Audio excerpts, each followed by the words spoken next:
ఓం నమో వెంకటేశాయ. ఈరోజు శనివారం స్వామివారికి ఏమేం నైవేద్యాలు పెట్టానో చూసేసేయండి. ఈరోజు స్వామివారికి చాలా ఇష్టమైన దద్దోజనాన్ని ప్రసాదంగా పెట్టానండి.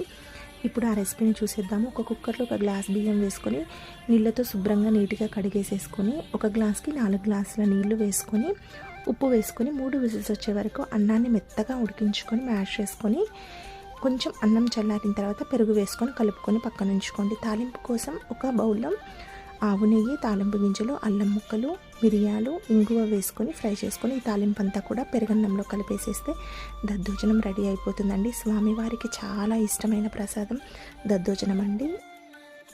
అలాగే స్వామివారికి గోరువెచ్చటి పాలల్లో కొంచెం బెల్లం కానీ లేదంటే చక్కెర కానీ వేసి నైవేద్యంగా పెట్టినా కూడా స్వామివారికి చాలా ఇష్టమండి. ఆర్థిక సమస్యలతో ఇబ్బంది పడేవారు ప్రతి శనివారం పాలని స్వామివారికి నైవేద్యంగా పెడితే అనుకున్న కోరికలన్నీ నెరవేరుతాయి.